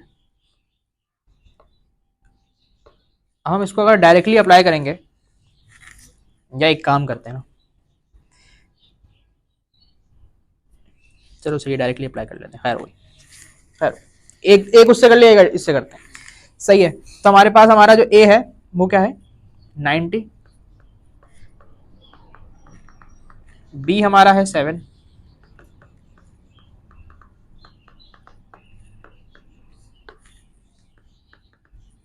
बी 7 है ना।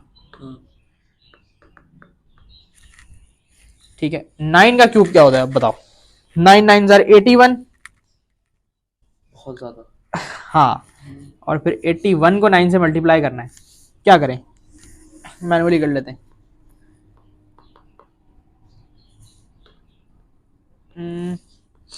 9 1 9, 8 9 72, 729 आंसर है। ठीक है, तो 729 टी क्यूब माइनस 3 9 27, नहीं सॉरी, सबसे पहले तो स्क्वायर करेंगे 9 का, तो 81 हो जाएगा। फिर 81 मल्टीप्लाई बाय 3 क्या होगा 273 हो जाएगा। 273 मल्टीप्लाई बाय 7 कहाँ गया। 81 को 3 से मल्टीप्लाई करते हैं पहले तो, 3 और 3 8 27 नहीं 26 होता है, 263 होता है, ये मिस्टेक हो गई। अच्छा जी, अब क्या करेंगे, 263 को मल्टीप्लाई बाय 7 करना है हमने।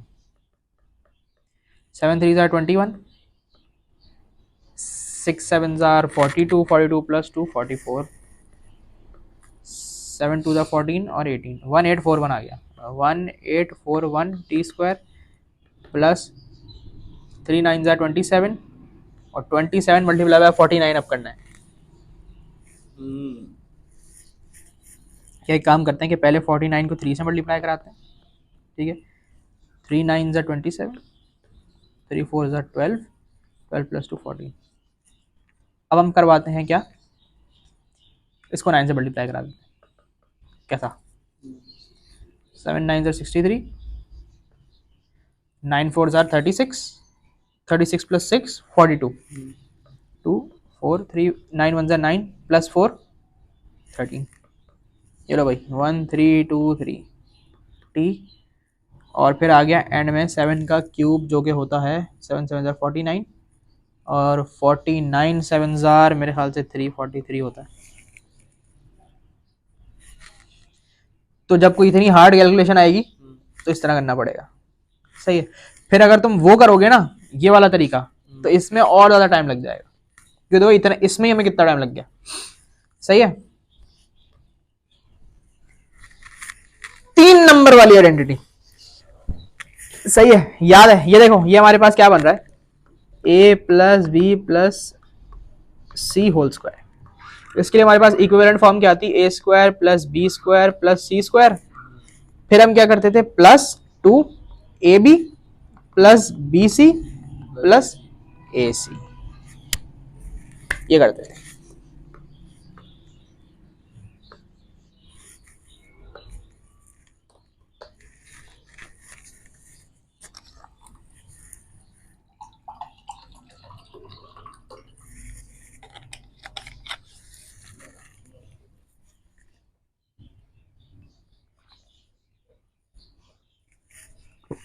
चलो भाई, अब हम देखो हमारे पास जो है हमारा a जो है वो 4t है, b जो है वो y है, c जो है वो z है। अब इसको सिंपल इस आइडेंटिटी में पुट कर देते हैं, ठीक है। तो क्या करें, 4t whole square plus y square plus z square plus 2ab, a multiply by b क्या होगा 4ty, b multiply by c क्या होगा yz, और a मल्टीप्लाई बाय c क्या होगा 4tz, सही है। अब इसको चाहो तो सिंप्लीफाई कर लो, 16t square plus Y square plus plus 4 2 8ty, ये हमारे पास सिंप्लीफाइड फॉर्म आ गई, ठीक है। यहाँ पर भी हमारे पास वही आइडेंटिटी लग रही है, लेकिन यहाँ पर हमारे पास जो है ना वो a minus B minus C whole square है, ठीक है। तो इसके लिए हम क्या करते थे, एक सेकेंड लाल से लिखते हैं। इसके लिए मैंने एक चीज़ बताई थी कि पहले a स्क्वायर बी स्क्वायर और सी स्क्वायर को तो एज इट इज लिखेंगे, और उसके बाद जो एंड में ये जो 2 आ रहा है ना, इसमें सबसे पहले तो a b है। तो अब हम देखेंगे कि हमारे पास a पॉजिटिव में और b माइनस में, तो प्लस माइनस माइनस हो जाता है, तो इसलिए ये माइनस ए बी हो जाएगा। फिर हमारे पास बी सी है, अब b और c दोनों माइनस में है, तो माइनस माइनस प्लस हो जाता है, तो ये प्लस बी सी हो जाएगा, ठीक है। और फिर एंड में ए सी आ रहा है, तो a पॉजिटिव है और c नेगेटिव है, तो प्लस माइनस माइनस हो जाएगा, तो माइनस ए सी। सिर्फ ये चेंज आया, बाकी एज इट इज तुम वही ऊपर वाला काम करोगे। अब है फैक्टराइजेशन, ठीक है। अभी हमने एक्सपेंशन देख ली थी, ठीक है, एक्सपेंडेड फॉर्म थी, फैक्टराइज फॉर्म बना रहे थे। अब फैक्टराइज फॉर्म है, एक्सपेंडेड बनानी है, तो यहां पर भी हमें आइडेंटिफाई करना पड़ेगा कि कौन सी फॉर्म है। तो अब तुम अगर गौर से देखो तो ये जो 9t स्क्वायर है ना, इसको मैं इस तरह लिख सकता हूं 3t होल स्क्वायर, कि स्क्वायर जब 3 पे लगेगा 9 होगा, t पे लगेगा। हाँ, अब हमारे पास ये जो चीज बन गई, ये बन गई a square minus B square, ठीक है। और इसके इक्विवेलेंट हमारे पास था a माइनस बी, यस। तो इसको अब हम जब एक्सपेंडेड फॉर्म में लिखेंगे, ओ सॉरी फैक्टराइज फॉर्म में लिखेंगे, एक्सपेंड हुई है, तो 3t माइनस 2t, हाँ सॉरी 2, और 3t प्लस 2, बस हो गया। यहां पर देखो, अब यहां पे क्या करेंगे, 13 तो वो है ही नहीं, तो यहां पे हम पता है क्या करते हैं, यहां पे हम एक जुगाड़ लगाते हैं, ठीक है। x को तो ऐसे लिख देंगे,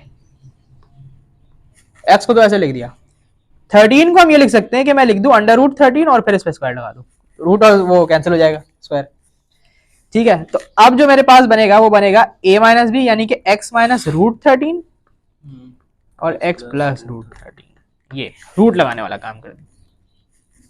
यहां पे देख लो, अब देखो यहां पर हमारे पास जो है वो 4t स्क्वायर, इसको इस तरह लिखा जा सकता है 2t होल स्क्वायर, 9 को लिखा जा सकता है 3 स्क्वायर, और 6 को एज अ स्क्वायर नहीं लिखा जा सकता, ठीक है। अब तुम अगर गौर करो तो ये हमारे पास ना ये बन रहा है a square plus B square plus 2ab वाली फॉर्म, मतलब 2ab बीच में होता है बेसिकली, वो आगे पीछे हुआ है बस, ठीक है। तो हम क्या कर सकते हैं कि अब हमें तो ये इक्विवेलेंट होता है इसके, a पता चल गया, b भी पता चल गया, तो बस सिंपल क्या करो इसमें बंद कर दो, 2t प्लस 3 होल स्क्वायर, बस सही है। ये देख लो यहां पर भी वही चीज है, बस थोड़ी सी आगे पीछे हुई भी है, कि यहां पर भी 5y होल स्क्वायर इस तरह लिख सकते हैं 25 को, और 16 को लिख सकते हैं 4x होल स्क्वायर, बाकी ये है माइनस। अब यहाँ पर -2a भी है, ठीक है, तो ये किसके बराबर होता था हमारे पास, a minus B whole square. तो हमें a भी पता है और हमें b भी पता है, तो हम स्क्वायर यहाँ पर देखो। अब ये भी हमारे पास जो है ना फॉर्म पता है कौन सी है, ये भी फॉर्म वही है a square minus B square वाली। यहां पर भी हम वही जुगाड़ अप्लाई कर सकते हैं अपनी, कि हमने लिखा रूट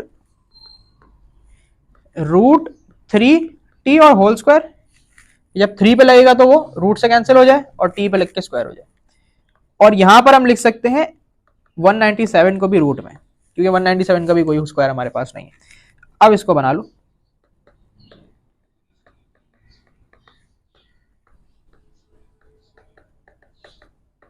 ये a minus B a plus B बन गया,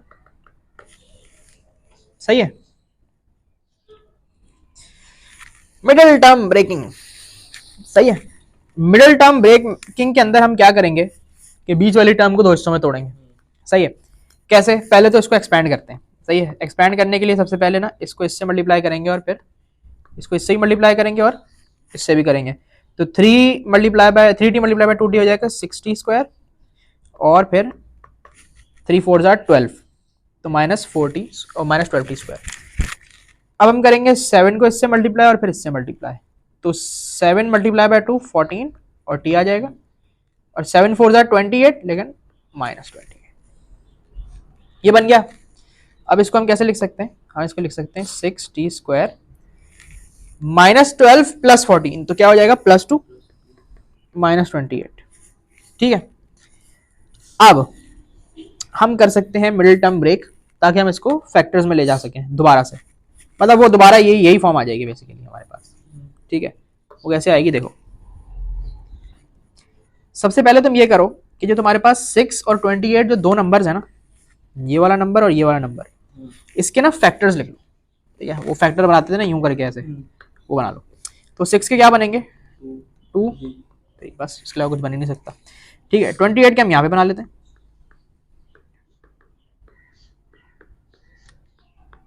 ओ सॉरी 7 ही दिया था, तो यह बना 2 2 7, बन गए।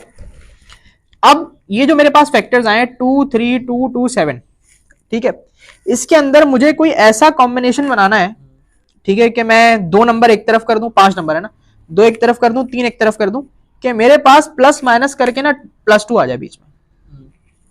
तो मैं क्या करूं इसमें, देखो अब मेरे पास 3 2 है, एक 3 और एक 7 है, इसमें मैं क्या ऐसा कॉम्बिनेशन बना सकता हूं कि अगर मैं 2 2 4 कर दूं, 4 2 8 कर दूं, तो मेरे पास मतलब देखो ना कि अगर मैं ये कॉम्बिनेशन लूं कि मैं इसको ये तीनों 2 ले लूं, तो ये बन जाएगा 8, और फिर मैं 3 7 ले लूं तो 21 बनेगा। अब 21 और 8 से मैं 2 नहीं बना सकता,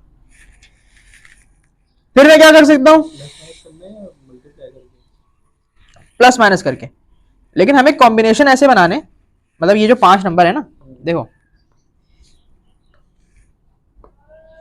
ये 5 नंबर हमारे पास आए हैं 2 3 2 2 7, ठीक है, इनको आपस में मल्टीप्लाई कर, सही, क्योंकि हम ये करते थे कि हम इस टर्म को इसके साथ मल्टीप्लाई कराते थे ना, तो हम बेसिकली वही तो करा रहे हैं इसके फैक्टर्स को मल्टीप्लाई करा के, क्योंकि 2 3 6 ही होता है, 2 2 फिर 7 28 ही होता है, ठीक है। तो हमने ये किया।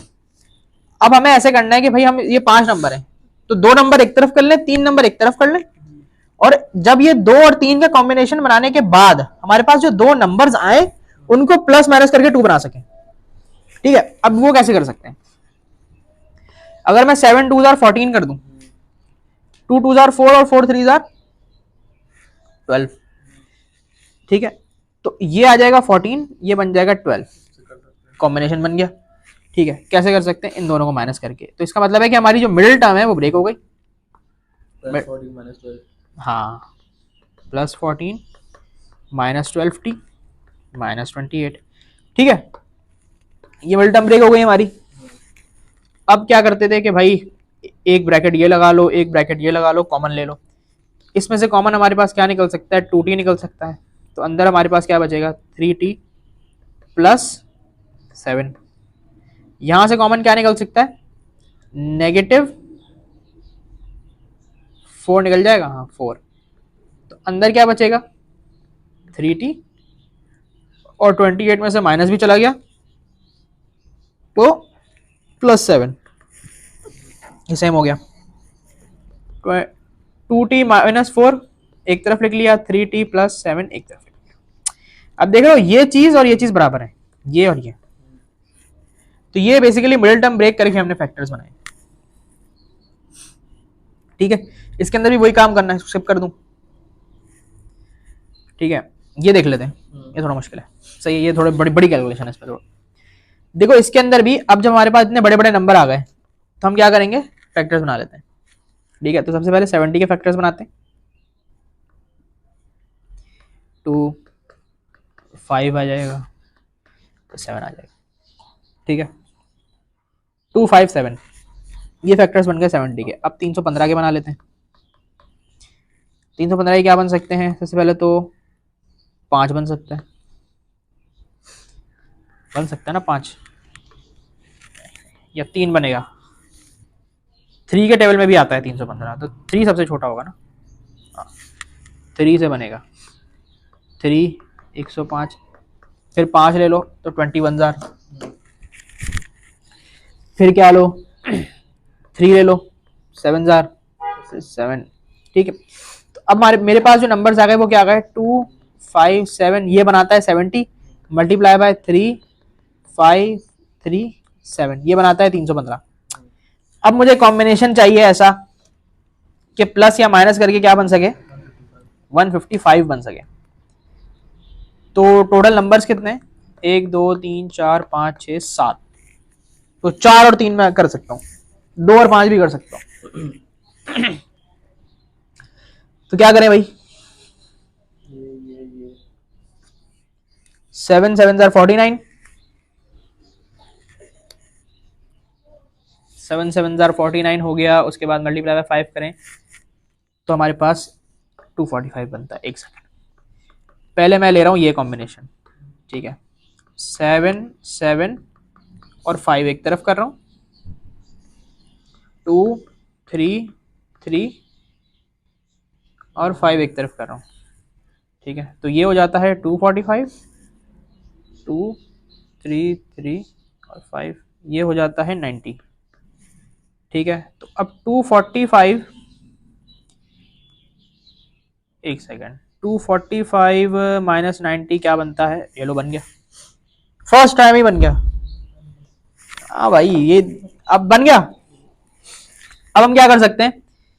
7t², ये दोनों माइनस होके 155 बनाते हैं, तो प्लस 255t माइनस 90t, इससे 155 बन गया। मिडिल टर्म ब्रेक हो गई दो हिस्सों में। ठीक है, अब ये ले लो। ठीक है, कॉमन ले सकते हैं। 245 मेरे ख्याल से 35 से डिवाइड हो जाता है, हाँ, तो यहां से हम 35t कॉमन निकाल सकते हैं, तो ये बनेगा 2t। और यहां से हम 35t जब कॉमन निकालेंगे तो ये बचेगा 7। यहां से क्या कॉमन ले सकते हैं? यहां से हम 15 कॉमन ले सकते हैं, कि अगर हम -15 कॉमन ले लें तो ये बनेगा 6, नहीं फिर -15 नहीं ले सकते ना, क्योंकि 6 बच जाएगा ना, फिर हमें तो 2 चाहिए, तो 45 कॉमन लेंगे ना, -45 को कॉमन लेते हैं, तो यहाँ 2t + 7 बच गया। ठीक है, अब 35t - 45 और 2t + 7, ये आपके पास फैक्टर्स बन गए। ठीक है, अब ये पार्ट 4 भी उसी तरह है, पार्ट 5 भी उसी तरह है। अब इसमें से मैं सिर्फ एक सॉल्व करता हूँ। कौन सा सॉल्व करें? 216 वाला, ऊपर वाला, ये करते हैं। चलो देखो, अब यहाँ पर एक है 13 और एक है 54। अब जो 13 है उसका तो कोई फैक्टर बनते ही नहीं, 13 बनते कोई प्राइम नंबर है ना, तो इसके लिए तो हम लिख देंगे 13 बन जा, सही है, हाँ 13 लिख देते हैं खाली, क्या फर्क पड़ता है। 54 के क्या फैक्टर्स बन सकते हैं, बना लेते हैं। 227, फिर 3 9 3 3 बन गए। तो मेरे पास जो टोटल नंबर्स आ गए वो आ गए 2 3 3 3 और 13। अब मैं क्या कर सकता हूँ कि मुझे कोई ऐसे नंबर बनाने 1 आए के -1 आए, हाँ प्लस माइनस करके। तो मैं देखो अगर ये कर दूं कि मैं 13 और 2 को एक तरफ कर लूं और 3 3 और 3 को एक तरफ कर लूं, तो 13 2 ज़ा 26 होता है, 3 3 ज़ा 9 और 9 3 ज़ा 27 होता है, बन जाएगा। हाँ 13z² plus 26z minus 27z minus 54 equals to 0 भी है यहाँ पे, ये एक्सप्रेशन नहीं है, इक्वेशन है। ब्रैकेट लगा लो, यहां से कॉमन निकल जाएगा 13z, तो अंदर बचेगा z प्लस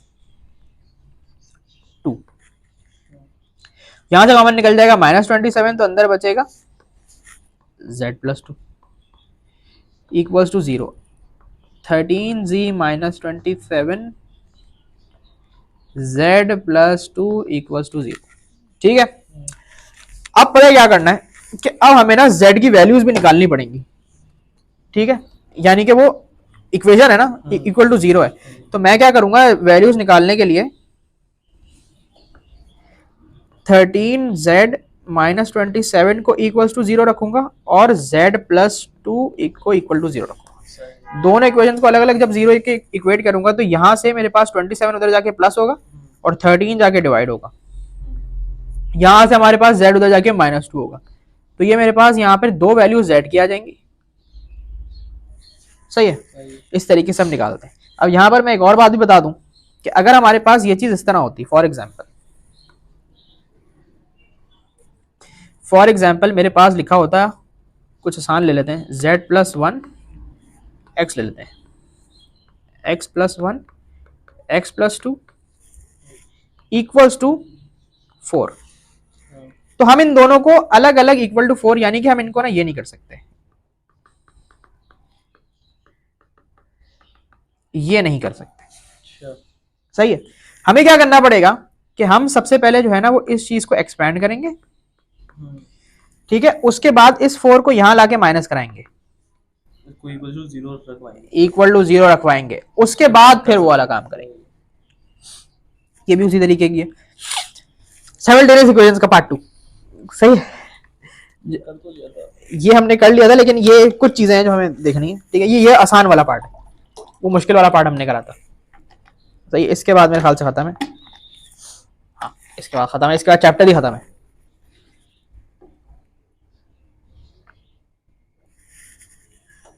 देखो सवाल क्या कह रहा है, दो इक्वेशंस दे दी p प्लस क्यू। देखो अब मैं वो चाहूं तो वो सब्स्टिट्यूशन एलिमिनेशन वाली लंबी भी कर सकता हूं, लेकिन अगर मैं यहां पर देखूं ना कि मैं अगर इन दोनों इक्वेशंस को डायरेक्टली ऐड कर लूं तो मेरे पास ये बनेगा 3p, ये बनेगा 3q, क्योंकि 2p प्लस p 3, और ये बन जाएगा 11 प्लस 3 24। अब मैं यहां से क्या कर सकता हूं कि अगर मैं इस तरफ से 3 को कॉमन निकाल लूं तो ये p प्लस q हो जाएगा, और 3 वहां ले जाके डिवाइड कर दो, तो 3 वहां जाके डिवाइड हो जाएगा तो 8। तो देखो मेरे पास इसी तरह वैल्यू आ गई, कितना जल्दी आ गई, समझे। तो बेसिकली इसमें हम ये देख रहे हैं कि कभी कभार आपके पास साइमल्टेनियस इक्वेशन इस तरह भी बन सकती है कि हम प्लस माइनस करके ही निकालने, आंसर इतनी लंबी करनी ही ना पड़े। एक और सवाल देखो इस तरीके का, यहाँ पे क्या हो रहा है कि वो x ये दो इक्वेशन है आपके पास। ठीक है, वो आपसे बोल रहा है भाई फाइंड x। ठीक है, अब अगर मैं इसको इस वाली इक्वेशन को इसके नीचे लिख लूँ 1/x minus 1/y equals to 3/, सही है, इसको यहाँ लिख लिया मैंने। अब अगर मैं इन दोनों को ऐड करूं तो तुम देख रहे हो कि 1/x और 1/x क्या हो जाएगा 2/x, ये गया। ठीक है, प्लस 1y और ये हो गया, सही है। 3/4 3/4 क्या हो जाएगा 6/4। अब पता है मुझे क्या करना पड़ेगा x निकालने के लिए, मैं इसको रेसिप्रोकेट करूंगा तो इसको भी रेसिप्रोकेट करना पड़ेगा, यानी कि अगर मैं इसको x/2 लिखूंगा तो इसको 4/6 लिखना पड़ेगा। अब 2 1 जार और ये 2 जार हो जाएगा, फिर 1 जार और 3 जार, तो x की वैल्यू आ गई 1/3। देखो कितना जल्दी वैल्यू आ गई, लंबी करनी ही नहीं पड़ी। ये देख लो यहाँ पे एक और सवाल, यहां पर कह रहा है फाइंड एक्स प्लस वाई। अब देखो यहां पर हम थोड़ा सा दिमाग लगाएं तो यहां पर हम प्लस नहीं करेंगे, क्योंकि अगर हम प्लस करेंगे तो ये 6x हो जाएगा और यहां प्लस करेंगे तो 2y हो जाएगा। तो यहां हम करेंगे माइनस, माइनस जब करेंगे तो ये बन जाएगा 4x, ठीक है, और y माइनस माइनस 3y ये क्या बन जाएगा 4y, ठीक है। तो plus 4y equals to 9 minus 17 कितना होता है 13, 13 ही होता है ना, या 12 होता है, 12 होता है, 12 हो गया। यहां पर हमने सब्ट्रैक्ट किया, अब 4 कॉमन निकाल लिया, x plus Y equal to 12 के साथ डिवाइड होगा 4 तो 3, तो हमारी ये 3 वैल्यू आ गई, ठीक है। तो कहां पे सब्ट्रैक्ट करना है कहां पे ऐड करना है ये हमें इस तरह देखना पड़ेगा कि हमें बस देखो बेसिकली हमारा जो गोल है ना वो है कि हम x और y का ना कोफिशिएंट सेम कर दें ताकि हम उसको कॉमन निकाल के दूसरी तरफ ले जा सकें, ठीक है। हमारा गोल यहाँ पर ये है, यहाँ पर हमने ऐड करके कोफिशिएंट सेम किया, ठीक है, यहाँ पर हमने सब्ट्रैक्ट करके किया। ये देखो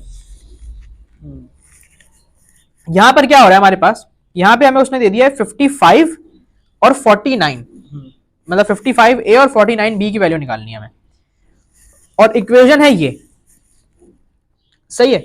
यहां पर हम पता है क्या कर सकते हैं, यहां पर ना प्लस हो सकता है ना माइनस हो सकता है, माइनस हो सकती है, क्योंकि प्लस करके भी देखो 7 प्लस 17 24 होता है, और 7 माइनस 17 जो है वो 10 हो जाता है, तो 55 तो सवाल ही पैदा नहीं हो रहा कहीं से आ रहा है। तो हम यहां पर क्या कर सकते हैं कि यहां पर हम दोनों इक्वेशंस को किसी ऐसे नंबर से मल्टीप्लाई करा सकते हैं कि ये नंबर्स आ जाए। तो अगर मैं ये करूं कि यार देखो सबसे छोटे नंबर लेते हैं, 2 लेते हैं और 3 लेते हैं, ठीक है। अगर मैं इस पूरी इक्वेशन को 2 से मल्टीप्लाई करूं और इसको 3 से, तो 2 7 हो जाता है 14, और 3 7 क्या होता है हमारे पास 34, 51 हो जाता है, ठीक है। तो 51 प्लस 14 65 हो जाएगा, और माइनस करने से 55 नहीं आएगा। तो अब चलो इसको उल्टा कर देते हैं, इसको 3 से मल्टीप्लाई करा देते हैं, इसको 2 से मल्टीप्लाई करा देते हैं।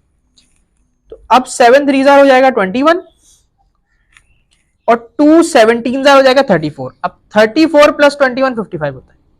तो इसका मतलब है कि हमें हमारा नंबर मिल गया, ठीक है। तो सबसे पहले तो नई वाली फॉर्म लिख लो कि पूरी इक्वेशन को 3 से मल्टीप्लाई कराओ, तो 21A प्लस 26 और 39B इक्वल्स टू 273,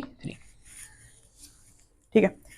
इसी तरीके से 2 17 क्या होता है 34A plus 2 5 10B equals to 46।